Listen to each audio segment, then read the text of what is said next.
waqooyi bari TV.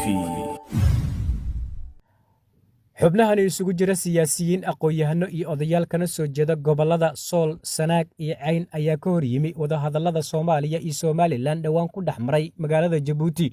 Xogeyaha SSC kana tirsan golaha badbaadada ee SSC Axmed Maxamed Xasan Gacmo Yare ayaa ku dhawaaqay inay ka soo horjeedaan wadahadallada Soomaaliya iyo Somaliland dhawaan ku dhaxmaray magaalada Jabuuti. Wuxuuna sheegay in dadka deegaanadaasi aysan matalin Somaliland sida uu hadalka u dhigay, waxaana uu ku baaqay in dhawaan maamulkii Qaatumo dib loo yegleeli doono, isagoona baaq u jeediyey dowladda Soomaaliya iyo Somaliland.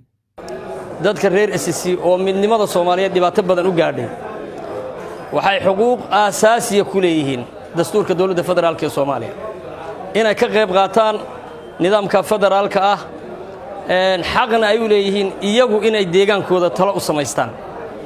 sidaa darteed waxaan leeyahay dadka reer SSC waxay boqolkiiba boqol taageersan yihiin dowladda federaalka ee Soomaaliya. taas macnaheedu ma aha in kalsoonidoodii looga faa'iideysto in lagu xaq waasiyo.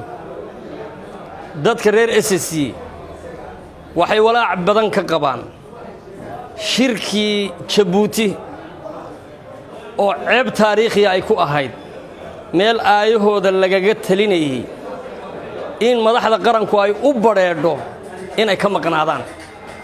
aad iyo aad baa arrintaasi nasiib darro u ahayd. waxaanu si ixtiraam leh madaxda qaranka uga codsanaynaa inaanay mar damba dhicin dadkaas aayahooda meesha lagaga talinayo in iyagu ka maqnaadaan. intaa ka bacdi waxaan rabaa inaan mar labaad xaqiijiyo dadkan xuquuq dastuuri bay u leeyihiin deegaankooda inay talo u samaystaan, dibna u yagleelaan maamulkii Qaatumo sida ugu dhaqsaha badan. waxaan dowladda federaalka la socodsiinaynaa maamullada aad dhisaysaan dhaqaalaad ku bixisaan. annagaa waxa yaga dhisanayna, annagaa isu imaanayna. xuquuqda dastuuriga aanu leenahay hana waasiinina.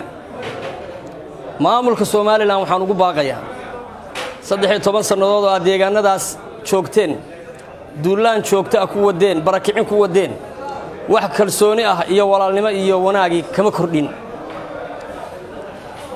Soomaalinimadii baad ku dhibaatayseen, dadka guryahoodii baad ku dhibaatayseen. waxaan leenahay si nabadgelyo ah midnimada Soomaaliyeed wax la baryaya ma haysin nabadgelyo ah uga baxa oo guryihiinii ku aada.